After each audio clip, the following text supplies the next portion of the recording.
अल्हम्दुलिल्लाहि वस्सलातु वस्सलामु अला नबीना मोहम्मद। अस्सलाम वालेकुम, क्या हाल है आप सबका? हम भी अल्हम्दुलिल्लाह बिल्कुल ठीक हैं। तो मैंने ये फ्रोज़न पराठे बना के रखे थे, वही जो मैंने खुद फ्रीज़ किए हैं। इसमें चिकन है और वेजिटेबल होती है। तो ये जो है ना पालक वाले पराठे हैं। तो मैंने 2 एक्स्ट्रा बना लिए थे क्योंकि रोज़ अपने लिए तो सुबह-सुबह पराठे भी नहीं बनाए जाते हैं। ख़ैर, तो उसको मैंने गर्म होने रख दिया और साथ में मैंने सोचा ये पीच टी पी लेते हैं। और मैं आपसे इंटरमिटेंट फास्टिंग की भी रूटीन शेयर करूँगी, मुझे हेल्प हो रही है। ये मैजिक नहीं होता, ओवरनाइट वेट लॉस नहीं होता, लेकिन हाँ, एक ना लाइफ़स्टाइल मज़ेदार किस्म का बन जाता है, जो हम जैसे जिनसे पोर्शन कंट्रोल नहीं होते, इंटरमिटेंट फास्टिंग रियली वर्क्स। तो वो मैं आपसे इंशाल्लाह ज़रूर शेयर करूँगी। ख़ैर, तो अभी मैंने ये सुबह चूँकि चाय पी ली हुई थी, तो मैंने इस वजह से ना अपने लिए ये हर्बल टी बना ली। और ना हर्बल तो नहीं, फ्रूट टी है। एनीवेज़, तो 12 बज रहे थे, उस वक़्त मैं नाश्ता करती हूँ फिर। तो मैंने साथ में पराठा लिया, उसके अंदर चिकन भी है, वेजिटेबल भी है, पालक वाला पराठा ना चिकन वाला, साथ में मैंने योगर्ट ले लिया और बस मेरा ये ब्रेकफ़ास्ट था। 12 बजे तक क्या किया? 12 बजे तक मैंने अपनी सारी जॉब की। तो जो भी अपना ऑनलाइन वर्क होता है वो सारा कंप्लीट किया। हाँ, बहुत क्वेश्चन आते हैं कि अपना बिज़नेस तो शेयर करें, इंशाल्लाह बड़ी जल्दी शेयर करने वाली हूँ आपसे। अभी तक वो कंप्लीट नहीं हुआ है, मैं बिल्कुल नहीं भूली हूँ। मैं शेयर करूँगी पर थोड़ा टाइम लग सकता है।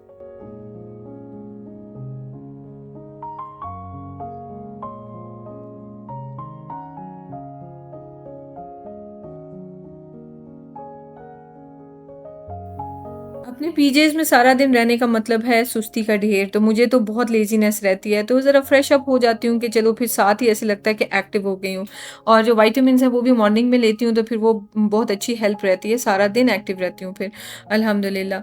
तो ख़ैर उसके बाद फिर मैं आ गई किचन में। सबसे पहला काम ये होता है कि जो डिशवॉशर में धुले हुए बर्तन हैं वो सारे निकाल के मैंने उनके कैबिनेट्स में रखने होते हैं।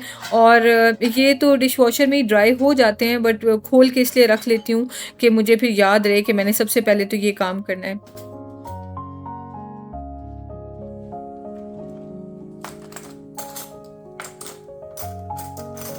वैसे अक्सर आपने मेरी वीडियोज़ में सुना होगा कि मैं कहती हूँ मैं हाउस हेल्प रखने का दिल भी चाहता है, पर मुझे टाइमिंग की समझ नहीं आती, किस टाइम बुलाऊँ, किस टाइम ना बुलाऊँ।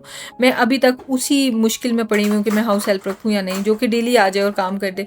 पर जब मैं डिशवॉशर वगैरह देखती हूँ ना, तो फिर क्या फ़ायदा है, जब खुद ही लोड करने हैं, निकाल लेने हैं, तो क्या इतनी मेहनत है कि फिर हाउस हेल्प ही रखने की ज़रूरत है। इसी बहाने थोड़ा एक्टिव रहती हूँ। वैक्यूम भी जो है वो डायसन लिया हुआ है, वो वायर भी नहीं इधर-उधर सँभालनी पड़ती, वो भी वैक्यूम भी खुद ही किया जा सकता है। तो फिर मुझे ऐसे लगता भी है कि वाक़ई हाउस हेल्प की शायद ज़रूरत नहीं है मुझे।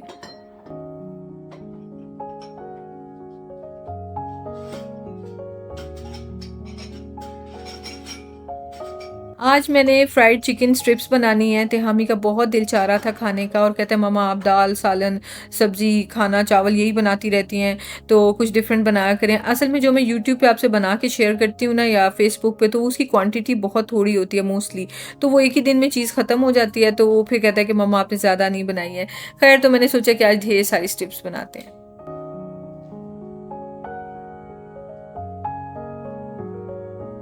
याद है कि जिस वक़्त पहले आई थिंक 1 साल पहले ये बहुत हाइप बनी थी कि प्लास्टिक कटिंग बोर्ड पे कटिंग नहीं करनी चाहिए, सिलिकॉन पे कटिंग नहीं करनी चाहिए, क्योंकि छोटे-छोटे पीसेस कटते हैं जो नज़र भी नहीं आते, तो माइक्रो प्लास्टिक बॉडी में इकट्ठा हो रहा है। फिर उसके बाद बॉडी से माइक्रो प्लास्टिक निकालने की मेडिसिन्स आ गईं। अब एक नया तमाशा शुरू हो गया कि मेटल की जो है ना कटिंग बोर्ड वो यूज़ होने चाहिए।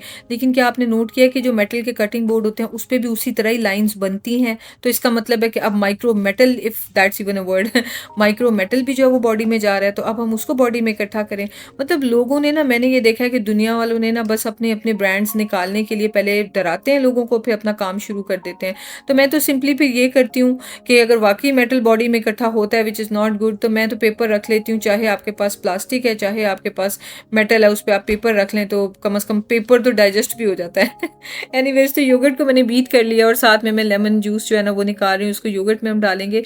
मैरिनेशन बनाएँगे चिकन को मैरिनेट करके, फिर उसके बाद हम कर लेंगे फ्राई। तो मैं आपको सच बताऊँ, मेरा बिल्कुल भी कोई काम करने का दिल नहीं चाह रहा था, तो रेडी भी इसलिए हुई कि चलो थोड़ा-सा अच्छा फ़ील हो कि मैं काम कर रही हूँ। ख़ैर, लेमन जूस, नमक और पेपरिका पाउडर और साथ में ये गार्लिक पाउडर और चिली फ्लेक्स। मैंने क्वांटिटी ज़्यादा क्यों डाली है, क्योंकि मैं 2 किलो चिकन बना रही हूँ। साथ में ब्लैक पेपर और ऑरेगनो भी मैंने डाला है। इसको अच्छे से मिक्स कर लेंगे और फिर इसको हम चिकन में डाल देंगे। चिकन की मैंने स्ट्रिप्स काट ली हैं और बस इसको डाल के मैरिनेट कर देंगे। आप चाहें तो ओवरनाइट भी मैरिनेट मैरिनेट कर सकते हैं या फिर 2-3 घंटे मैरिनेट करें तो बड़ा अच्छा सा सक्यूलेंट सा बन जाएगा। नॉर्मली तो चिकन की 15-20 मिनट में भी मैरिनेशन हो जाती है, लेकिन जो चिकन स्ट्रिप्स है ना, उनको ज़्यादा रखना बहुत ज़रूरी है ताकि अंदर से वो जूसी और मॉइस्ट किस्म की बने।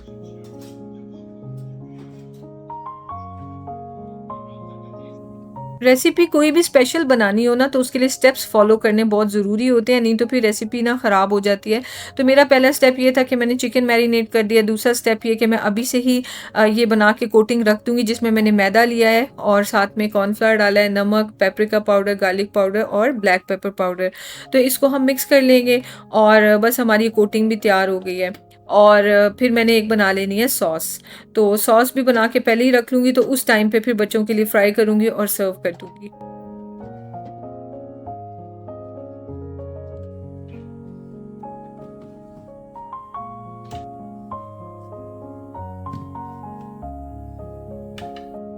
कोटिंग को मिक्स करके साइड पे रख दूँगी और फिर मैंने उतने में सोचा कि सॉस भी बना लेती हूँ। नेक्स्ट स्टेप ये होगा कि फ्राइज़ की कटिंग कर लूँगी। तो सॉस के लिए मैं लूँगी मेयोनेज़, मस्टर्ड, चिली सॉस और बस ये चीज़ें मिक्स करके हम बना लेंगे। अच्छा, तो मैंने 1 कप इसमें मेयो ली है और इसमें 4 से 6 टेबलस्पून आप इसमें केचअप के डाल दें, वो आपकी चॉइस है कितनी। फिर थोड़ी-सी मस्टर्ड पेस्ट भी डाल दिया मैंने और नमक, ब्लैक पेपर और पेपरिका और गार्लिक पाउडर, ऑलमोस्ट वही हैं सारे स्पाइसेस जो उसमें थे हमारी मैरिनेशन में। अच्छा, अगर आपने लेकिन इसको थोड़ा-सा पतला करना है, देखिए कितनी थिक है ना, तो उसके लिए आप इसमें थोड़ा-सा दूध डाल सकते हैं या फिर अगर थोड़ा-सा इसको टैंगी टच देना है तो आप इसमें दही फेंट के डाल सकते हैं। तो मैंने साथ में फ्राइज़ भी बनाने थे, पर अब टाइम बहुत शॉर्ट हो रहा था क्योंकि मैं कामों में लगी हुई थी और व्लॉगिंग तो वैसे ही टाइम ले जाती है। तो पहले मैंने क्या किया कि कॉर्नफ्लावर और नमक डाल के इनको मिक्स कर लिया कि इनको मैं फ्राई कर लूँ। फिर मैंने देखा ना तो मेरे पास इतना ज़्यादा ऑयल है और ना ही मेरे पास इतना ज़्यादा टाइम है, तो अब I had the only solution left कि मैं इसको बेक कर लूँ। तो मैंने फिर इनको एक-एक लेयर में सेट कर दिया और उसके ऊपर स्प्रे कर दिया और बस मैं यही सोची थी कि मुझे लगता नहीं है कि ये मज़े के बनेंगे, क्योंकि कॉर्नफ्लावर लगा के तो ओवन में तो कॉर्नफ्लावर भी पक ही जाएगा, पर वो वाला क्रिस्प और क्रंच नहीं आएगा जो ऑयल में फ्राई करने से आता है।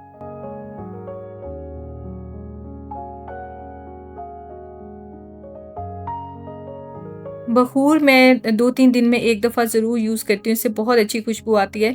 और जो ओमान से मैं लुबान लेके आई हूँ, वो खाने वाला और जलाने वाला, तो मेरे लिए बहुत इंटरेस्टिंग फैक्ट था कि तिब्बे नबवी में लुबान की बहुत अहमियत है और मेमोरी लॉस वगैरह के और भी बहुत से शायद इश्यूज़ होंगे। लेकिन बहरहाल मैं इस पे रिसर्च करूँगी, आपसे शेयर करूँगी कि वो बहुत फ़ायदेमंद है। लेकिन आप देखें कि आजकल क्या चीज़ हाइप पकड़ चुकी है कि बखूर जो है ना, ये कैंसरस है।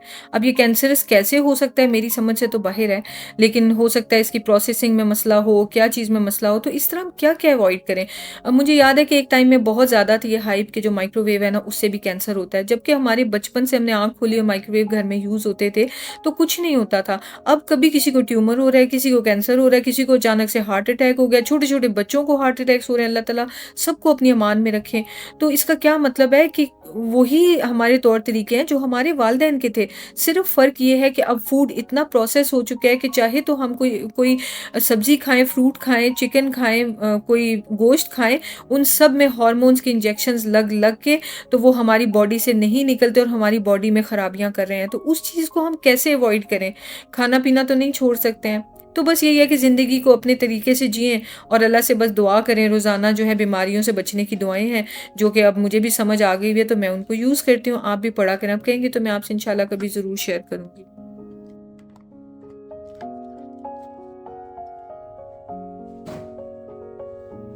कल मैं अपने घर के सामने वाली शॉप पे गई हुई थी मिशारी के साथ, तो ये कुछ मैं स्टफ़ लेके आई थी, तो सोचा इसको भी इनकी डेज़िग्नेटेड प्लेसेस पे रख देते हैं और आपको दिखाती हूँ कि मैं क्या लेके आई हूँ। ये मैं लेके आई हूँ पिकनिक के लिए, स्टफ़ लेके आई हूँ। तो असल में ना शहजाद का ऑफिस में कोई इनकी पार्टी है, जिस वजह से ना ये सैटरडे को तो ऑफिस में ही होंगे। तो मैंने सोचा कि बच्चों को लेके ना तो मैं इधर सी साइड पे चली जाऊँ। मौसम इतना अच्छा है ना, तो वीकेंड को वेस्ट ना किया जाए कि हम इसलिए सिर्फ घर बैठे रहें कि शहजाद अभी घर पे नहीं है। तो इसलिए मैं ये लेके आई। कितने की है ये? 11 दिरहम की है। और ये इसके अंदर जो है ना, जो भी हॉट फूड है या केटल्स वगैरह है वो रखने के लिए। और साथ में ये बैग है, ये भी सेपरेट था, इसके साथ नहीं था, पर बड़ा अच्छा है। ये भी आई थिंक 8 या 10 दिरहम्स का था और ये ऊपर से ट्रांसपेरेंट अंदर से इस तरह। ये बड़ा क्यूट लगा था मुझे। ये मैं बैग भी लेके आई हूँ क्योंकि ना जब घर वालों से बात करती हूँ ना, करते हुए काम नहीं होता क्योंकि हाथ में पकड़ा होता है और फिर मुश्किल हो जाता है। तो मैंने सोचा इसमें डाल दूँगी और इसके साथ में ये स्ट्रिप लगा लूँगी। ये भी मेरे ख्याल 8-9 दिनों का, तो इसकी तो स्टिचिंग भी सही नहीं है, इतना फजूल सा है। ये बाहर ले जाने वाला नहीं है, लेकिन चलें घर के लिए सही है ज़रूरत। और ये कोई भी डिज़र्ट्स वगैरह होती है ना, उनके लिए ये पेपर्स हैं, ये बहुत अच्छे लगते हैं। और ये जो है ना, जैसे ये शीरा है वो भी एब्जॉर्ब कर लेंगे, ऑयल है वो भी एब्जॉर्ब कर लेंगे, तो ये बड़े क्यूट लगते हैं। ये एक स्केच बुक है, ये मैं अपने लिए लेके आई हूँ। मिशी ने भी ली थी, उसने यूज़ कर लिया है। मिशी मेरे साथ कल गया हुआ था। और ये जो है ना स्टिकर्स, 1001 स्टिकर्स, ये मिशू लेके आया है। इनके जो स्कूल बैच होते हैं ना, उसके ऊपर ये शौक से एक दूसरे को स्टिकर्स गिफ्ट करते हैं और फिर गुस्सा चढ़े एक दूसरे को तो वापस भी ले लेते हैं। ऐसा क्या ये बच्चे करते रहते हैं। तो मिशी को बड़े प्यारे लगे एनिमल। ये ऐसी है ना कि एनिमल से बड़ा प्यार होता है। तो ये मैं एक लेके आ गई थी, ये कार्ड वगैरह रखने के लिए। मिशी माशाल्लाह से, तिहामी जो है वो ग्रीन कोऑर्डिनेटर है स्कूल का, और मिशी जो है वो क्या था, वेल बीइंग कोऑर्डिनेटर। तो वो जो है ना, मैं उसके लिए बैच लेके आई थी कि लैनियर्ड में डालने के लिए ना, ये इस तरह अच्छे से डल जाए और सेफ रहे, वो बैच फट ना जाए। तो वो फिर तिहामी ने कहा कि रात को तो कल मैं नहीं डाल सकती, तिहामी ने कहा कि मामा मुझे दे दे, मैं बस में इसको डाल दूंगा। तो अब आएगा तो होपफुली मिशू ने इसमें डाला होगा। एक मैं ये लेके आई थी बर्गर रैप्स, ये न्यूज़पेपर बर्गर पैटर्न मुझे बहुत ही अच्छा लगता है, तो ये यहाँ से मिल रहा था तो ये मैं लेके आ गई। और एक ये भी चीज़ बड़े मज़े की, मेरा किचन जो है ना बिल्कुल ख़राब हो गया हुआ, तो ये किचन में लेके आई हूँ। अब इसको समेट लेते हैं जल्दी से। ये किचन का स्टफ है, ये यहीं पे रहेगा, और ये भी फिलहाल यहीं पे, ओके, ये भी यहीं पे रहेगा। इसको किचन में रख लेते हैं।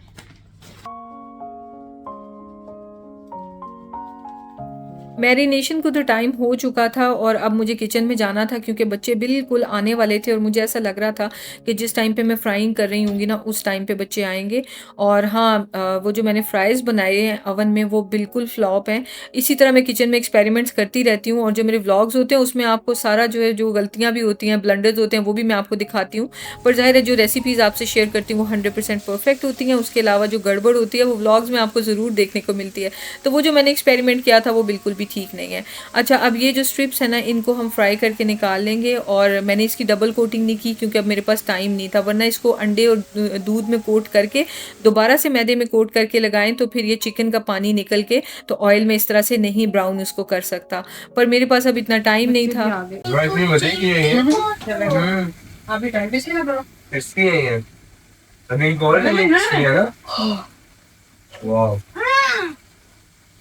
और ये सॉस के साथ तो क्या मजा आएगा। Thank you. अमेजिंग यार। सॉस का ट्राई करो। सॉस के साथ कर लो। पूछ क्यों रहे हो, आपके लिए तो बनाई है। ये वही आपकी फेवरेट सॉस। सॉल्ट थोड़ा ज्यादा लग रहे थे हमें, है ना, सॉल्ट थोड़ा ज्यादा हो गया। Very very nice. मजा आ रहा है। तिहामी को बस यही फूड खाना था, वो मेरे बोर हो चुका है मेरे घरेलू खानों से। तो अब आपको व्लॉग्स में इसी टाइप के, बच्चों टाइप के खाने देखने को मिलेंगे कुछ टाइम के लिए। इधर मैं आई तो मैंने देखा आज तो मिशी ने चेंज ही नहीं किया हुआ और वो क्ले से खेल रहा था। ये क्ले मैंने उसे कल लेके दी थी और जो मैं फॉन्डेंट बनाती थी ना, तो वही वाले टूल्स और ये रोलिंग पिन छोटी टाइनी सी क्यूट सी, ये भी मैंने सारी चीज़ें इसको दी हुई हैं कि आप क्ले से कुछ भी मॉडल कर लो। और ये देखें फ्राइज़ कितने फजूल लग रहे हैं, इतनी देर बेक होने में लग गई। और ये देखें बिल्कुल सॉफ्ट से तो हो गए लेकिन अच्छे नहीं बने थे। लेकिन ये स्ट्रिप्स तो ऑब्वियसली बहुत मज़े की बनेगी क्योंकि इनको हमने मीडियम फ्लेम पे फ्राई किया है। और ये देखें अंदर से जूसी, सक्यूलेंट और मैरिनेट भी अच्छा सा किया और ऊपर से क्रंची।